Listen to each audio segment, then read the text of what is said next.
Ndabasuje kandi bahaye ikaze mwebwe mwese mukurikirana amakuru n'ibiganiro tubagezaho ahangaha kuri Iyakure Official, akaba ari umuyoboro wa YouTube kugezaho amakuru aba ari kugenda avugwa hirya no hino ku isi, ariko by'umwihariko amakuru yacu akaba yibanda mu karere k'ibiyaga binini. Muri aka kanya rero ndaje kugira ngo nkugezeho amakuru agezweho, aho tugiye kugaruka ku makuru yose ajyanye n'urugamba, aho hari ibintu bikomeye kandi cyane tugiye kugarukaho, aho hariya mu burasirazuba bwa Repubulika Iharanira Demokarasi ya Kongo muri Uvira ndetse na za Kamanyora intambara irimo iraca ibintu ubu tuvugana. Muri aka kanya kandi nongera kukugezaho amakuru avuga ko umutwe wa M23 wakomeje imbere, aho wamaze gufata agace kari hagati ya Fizi ndetse na Uvira, akaba ari agace kitwa rero Makobora, kakaba kamaze gufatwa n'umutwe wa M23 mu kanya gato kashize. Aya makuru yose rero tukaba turi buyave imuzingo yose tukayagarukaho gatanu kuri gatanu. Hari izindi updates zitandukanye zikomeje kugenda zicicikana hirya no hino, umwiryane ni wose mu bayobozi b'u Burundi,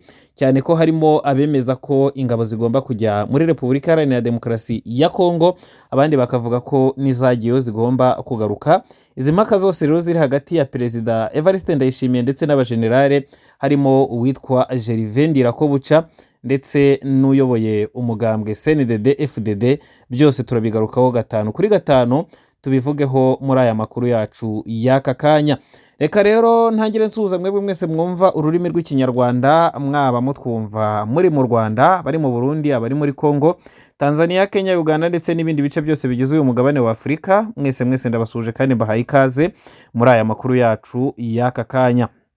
Ndongera kandi gusuhuza mwebwe mwese mutwumva muherereye ku migabane ya kure, haba ku mugabane wa Amerika, umugabane wa Aziya, umugabane w'Uburayi. Mwese ndabasuje kandi mbahaye ikaze muri aya makuru yacu y'aka kanya.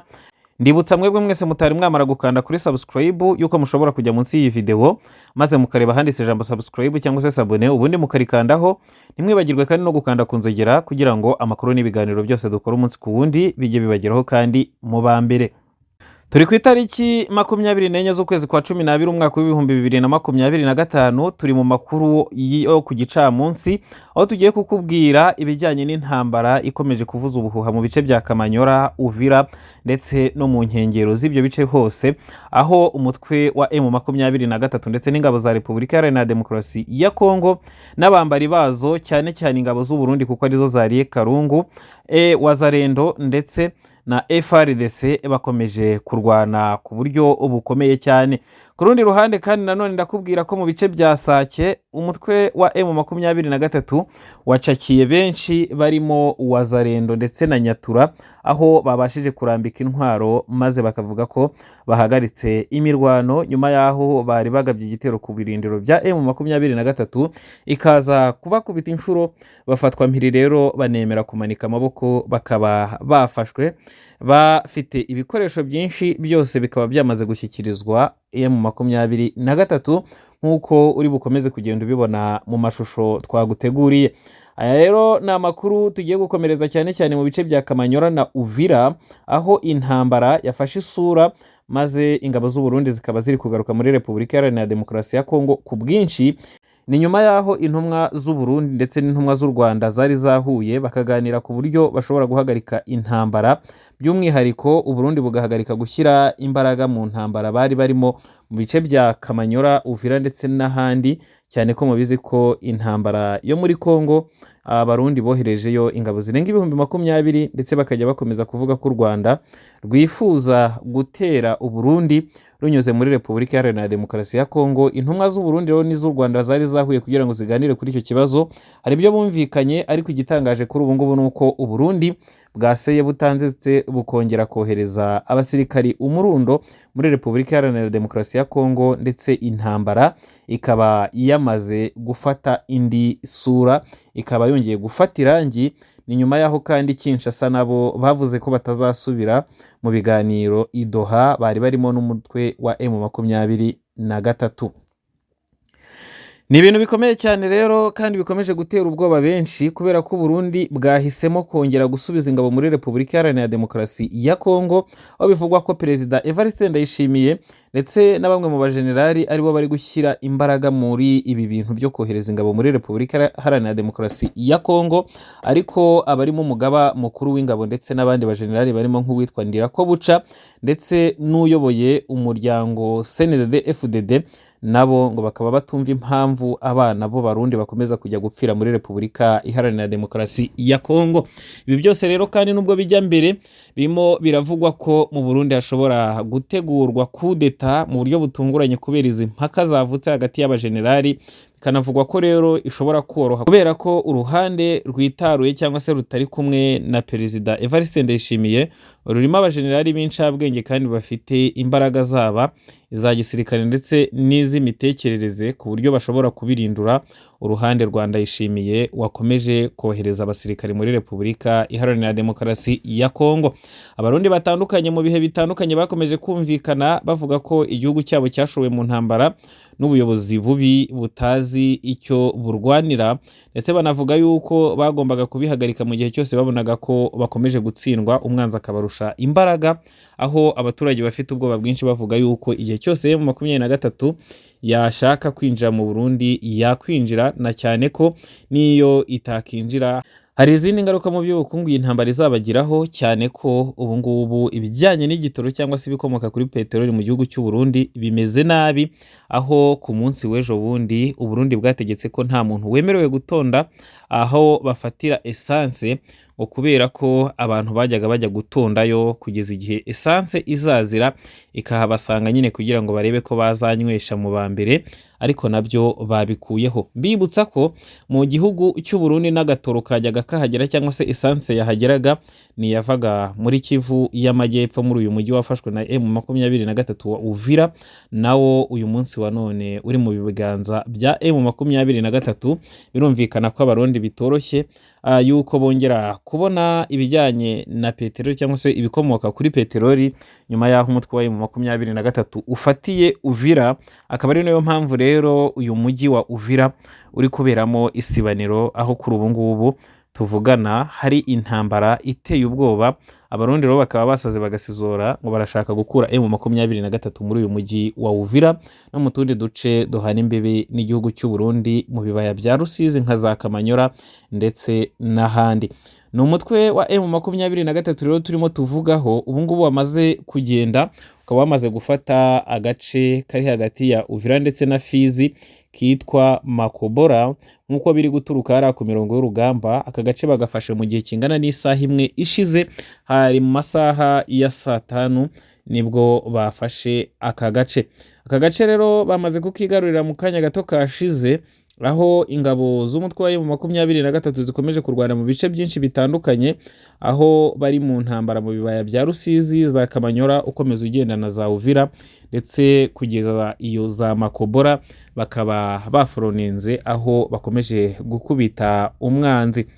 Ingabo z'u Burundi rero zikomeje kukaza iyi ntambara zifatanyije na Wazalendo, FDLR ndetse na FRDC, abacancuro ba Blackwater ndetse n'abaturutse mu Bubirigi bakomeje gukoresha indege mu kurasa ku birindiro bya M23 ndetse no mu baturage. Ku rundi ruhande nk'uko twabigarutseho mu kanya gashize, Isake abari muri Wazalendo ndetse na Nyatura baguye muri M23 bamanika amaboko ndetse bamburwa intwaro nyinshi. Ubu ngubu rero bakaba bivanye mu ntambara bakiyunga ku mutwe wa M23.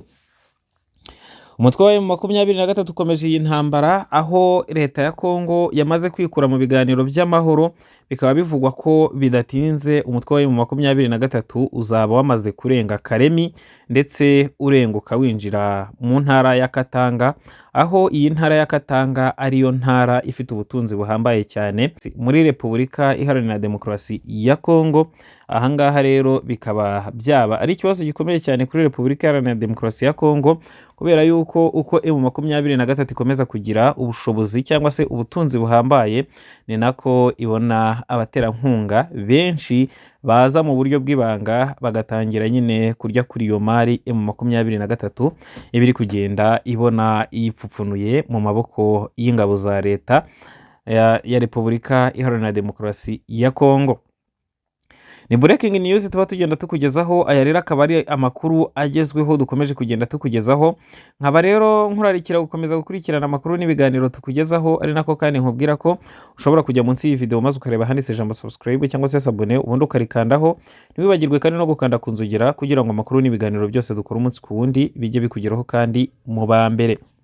Ni amakuru rero akomeye cyane anateye ubwoba kuba ingabo z'u Burundi zikomeje gusubira muri Repubulika Iharanira Demokarasi ya Kongo, mu gihe umutwe wa M23 nawo wamaze gusatira amarembo y'iki gihugu, aho ari wo ukontorora mu kibaya cya Rusizi, za Kamanyora ndetse na Uvira, nyuma yaho leta ya Kongo ivuze ko yikuye mu biganiro bya Doha. M23 ikaba yongeye gusunika isubira muri Uvira, ndetse ikaba yamaze no kugera mu kiyaga cya Tanganyika, aho iri gukontorora iki kiyaga, ndetse ikaba yamaze kubona ubwato bw'intambara bivuga ko ifite ubushobozi bwo kurwana ku butaka, mu kirere ndetse no mu mazi. Ubu tuvugana rero nyine umutwe wa M23 ukaba uri kugenda wunguka imbaraga zikomeye kandi ziheranije, nyuma yaho ugaragaje ubwato bw'intambara karundura nk'uko uri kugenda ubibona muri aya mashusho.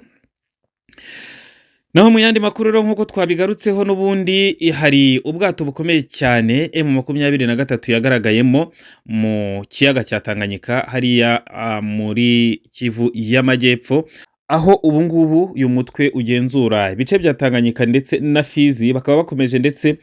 kugenda bagana mu bice bindi urenga Fizi, aho kuri ubu ngubu bakontorora ibirometero 150 urenze mu mujyi wa Uvira. Ibi rero nibyo byateye Leta Zunze Ubumwe za Amerika kwifatira ku gahanga uyu mutwe wa M23, aho umuyobozi ukomeye muri Leta Zunze Ubumwe za Amerika avuga ko atigeze yishimira kuba umutwe wa M23 waravuze ko wasubiye inyuma, ariko mu kuri bakaba bamenya amakuru ko wongeye gusubira mu mujyi wa Uvira. Ibi kandi nk'uko twabikubwiye kuva ku munsi w'ejo, biraterwa n'uko leta ya Kongo yakomeje kongera kugarura abasirikari aho M23 yari yavuye, ndetse Wazalendo ikomeza kwiyongera mu mujyi wa Uvira ku bwinshi no mu bindi bice M23 yari yarekuye. Ndetse ibirenze icyo,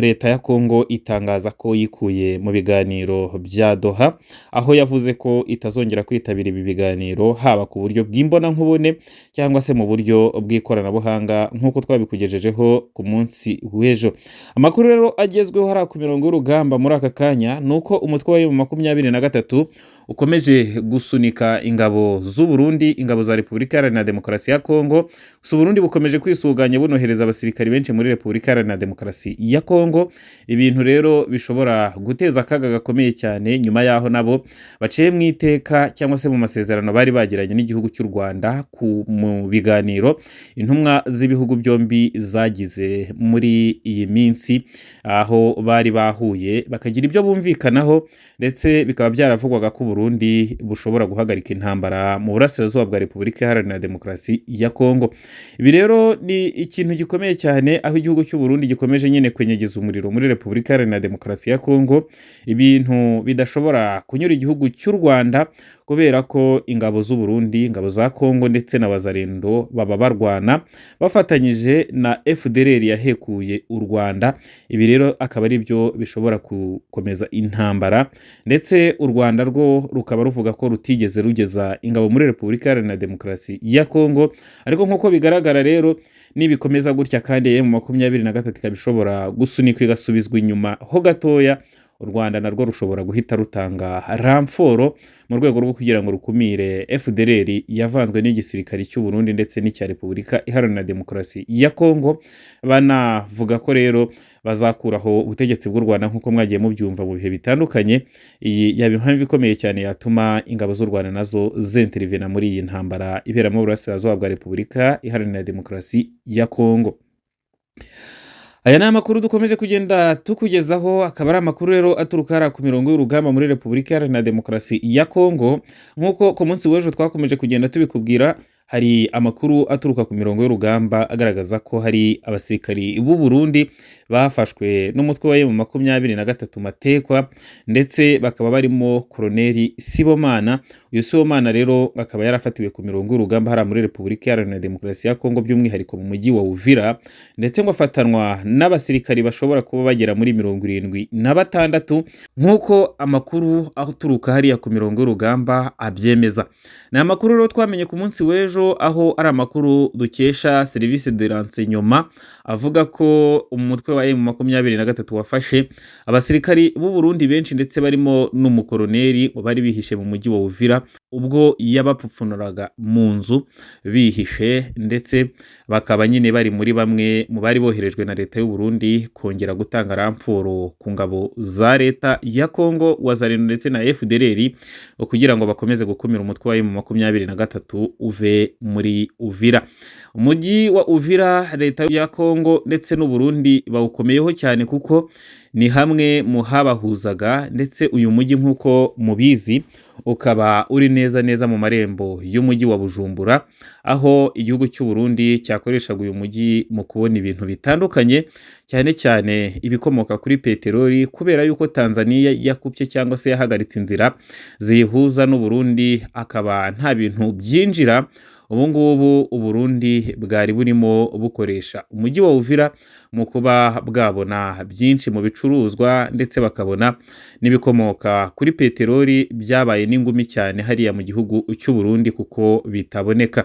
Perezida Evariste Ndayishimiye akomeje rero gushyira imbaraga cyane mu ntambara ya Uvira, akaba yohereza abasirikari muri uyu mujyi wa Uvira ndetse no mu bice byegereye Uvira mu rwego rwo kugira ngo barebe ko bashobora kurusha ingufu umutwe wa M23, ndetse abe yakomeza kubona ibyo bakuraga muri iki gihugu cya Kongo. Igihugu cya Kongo nacyo gikomeje gushyira imbaraga ahangaha, ariko mu by'ukuri biragaragara yuko abasirikari bacyo badafite imbaraga ndetse n'ubushobozi bwo kuba basunika umutwe wa M23, kubera yuko M23 yakomeje kwerekana ubushobozi bukomeye nk'uko mubizi, aho bavanye iyi ntambara mu birunga igakwira hirya no hino mu duce dutandukanye, haba za Masisi, za Hehe na za Bukavu, Goma n'ahandi hose bagenzura. Ubu ngubu rero bakaba bamaze kurenga Uviraho ibirometero 150. Ikirenze kuri ibyo rero nuko bamaze gukata shene, aho ingabo z'u Burundi ubu ngubu bigoranye yuko zishobora kwinjira muri Kongo, kuko no gutanga ramforo ni kimwe mu bintu bigomba kuzigora, ku buryo ari n'ibishobotse bagomba gukomeza gukoresha gusa inzira yo mu kirere, kuko iyo ku butaka yo itazakunda. Ibi ngibi rero kandi biragaragaza ubushobozi bukomeye cyane kuri uyu mutwe wa M23. Ni nyuma yaho ndetse nakubwiye ko bafite na kontrole ikomeye cyane iri mu kiyaga cya Tanganyika, ndetse ubu ngubu bakaba bafite n'ubwato bw'intambara bugomba gukomeza kubafasha muri iyi ntambara. Bivuga ko nyine bagomba no gukomeza guhangana n'ingabo z'u Burundi mu gihe zaba zishaka kwambuka ngo zinjire ku butaka bwa Repubulika Iharanira Demokarasi ya Kongo. Intambara iri hagati ya Kongo ndetse na M23 imaze imyaka irenga 4, aho iyi ntambara yatangiye mu mwaka wa 2021. Iyi ntambara rero ikaba yaratangijwe na leta ya Kongo ubwo yasangaga intare za Sarambwe mu birunga bya Nyiragongo, maze intare za Sarambwe mu kwitabara zisunika Repubulika Iharanira Demokarasi ya Kongo, aho nyine ingabo za leta ya Kongo FARDC zakubiswe inshuro, ndetse ku ikubitiro ingabo za M23 zafashe umujyi wa Bunagana, bakomeza no kugenda bafata ibice bitandukanye birimo za Sake ndetse n'ahandi mu gice cya Masisi. Baza kwigarurira n'umujyi wa Goma mu ntangiriro z'uyu mwaka wa 2025. Bijyanakomeje rero bakomeza kugenda bagana mu gice cy'amajyepfo, bafata Bukavu, bafata ibibaya bya Rusizi, none ubu ngubu rero bakaba bageze mu mujyi wa Uvira, aho bawufashe ku itariki 6 z'uku kwezi turimo, ariko ku itariki ya 18 n'iya 17 baza kuwuvamo kubera igitutu cya leta zunze ubumwe za Amerika. Ubu rero noneho bakaba bongeye kuwusubiramo nyuma yaho ingabo za FARDC ndetse n'iz'abarundi n'abandi batanga ramforo barimo FDLR ndetse n'abazalendo bari bakomeje kongera gukurikirana ingabo za M23 ndetse bagira ngo bisubize umujyi wa Uvira. Ikirenze kuri ibyo, leta ya Kongo ihakana ko yikuye mu biganiro by'amahoro byaberaga i Doha mu gihugu cya Katari, ibintu byatumye M23 ihita igira ubushake bwo gusubira mu mujyi wa Uvira ndetse no gukomeza intambara, ikaba ikubitira hareba inzega ingabo zo ku ruhande rwa Repubulika Iharanira Demokarasi ya Kongo. Aya yose rero ni amakuru abagezweho tuba tugenda tukugezaho, aba ari gukomoka ku mirongo y'urugamba. Reka rero nk'uko nabikubwiye nkubwire ko Leta Zunze Ubumwe za Amerika zo zasaze zigasizora, zikaba zivuga ko zitishimira ibiri kuba hariya ku mirongo y'urugamba, ndetse zikaba zivuga ko agahenge zari zasabye ndetse ari nayo mpamvu yatumye M23 kuri 17/18 z'uku kwezi kwa 12 muri uyu mwaka turimo 2025 basubira inyuma maze bakava mu mujyi wa Uvira. Bongeye rero kwihanangiriza M23 bayibuza gukomeza kwinjira mu mujyi wa Uvira ndetse no gukomeza intambara. Banavuga ko bishobora guteza akaga gakomeye kuri izi ngabo za M23, ariko nanone Amerika ikaba igawa yuko iri kwirengagiza ibintu bikomeye cyane ko yirengagiza ko leta ya Kongo ariyo ibanza kwica amasezerano. Leta Zunze Ubumwe za Amerika zikomeje ibi mu gihe kandi zizi neza ko muri Repubulika Iharanira Demokarasi ya Kongo harimo ingabo z'amahanga zirimo iz'u Burundi ndetse n'abacancuro bakomotse mu bihugu bitandukanye nk'aba Blackwater barwanana n'umutwe wa M23. Nk'uko tubikesha ikinyamakuru cya Africa Intelligence, ejo bundi byavuzwe ko hari indege yahanuwe ihanurwa igwa mu kiyaga cya Tanganyika ndetse iza gusangwamo abarwanyi 4 ba Blackwater, aho umwe yapfuye abandi 3 bagakomereka, ariko nanone bakaza gutabarwa n'indege ya FARDC yabakuye aho maze irabatwara ibajyana i Kinshasa. Ni amakuru rero akomeye abagenda turukara ku mirongo y'urugamba tuba tugenda tukugezaho, ari nako kandi nkubwira ko tukugezaho andi makuru yose abavugwa mu karere k'ibiyaga binini, aho mu kanya hari amakuru akomeye cyane ajyanye n'ingabo z'u Burundi zikomeje gukora ibitangaza, aho zikomeje kugenda zidizatinga ziva ku rugamba zishorwaho hariya muri Repubulika Iharanira Demokarasi ya Kongo, aho binavugwa ko hari abasirikari bakuru, abajenero bashobora kuba batumvikana na perezida w'iki gihugu Evariste Ndayishimiye, aho abasaba kohereza abasirikari muri Repubulika Iharanira Demokarasi ya Kongo, nyamara bo ngo bifuza ko n'abariyo bagomba kuba babakurayo. Iyi nkuru rero nayo irashyushye kandi irakomeye cyane, kubera ko igihugu cy'u Burundi uretse kuba nta bushobozi cyangwa imbaraga gisanzwe gifite, kiramutse gicitsemo ibice ndetse hakabaho kudakorera hamwe, byatuma umwanzi agira imbaraga zikomeye cyane ndetse akaba ashobora gukomeza gukontorora iki gihugu cy'u Burundi, ndetse byanarimba ubutegetsi bw'iki gihugu bukaba bwahinduka, kubera yuko byakomeje kugenda binugwanugwa mu nkuru zigiye zitandukanye, aho ndetse na perezida w'u Burundi akomeza kugenda agaragaza ko aba afite icyoba gikabije. Aya makuru rero twakugezagaho reka tuyahagarikira ahangaha, ariko mu kanya turagaruka tukugezaho andi abagezweho. Nagusaba rero kujya munsi y'iyi video maze ukareba handitse ijambo subscribe cyangwa se abone, ubundi ukarikandaho. Ntibibagirwe kandi no gukanda ku nzogera kugira ngo amakuru n'ibiganiro byose dukora umunsi ku wundi bijye bikugeraho kandi mu ba mbere.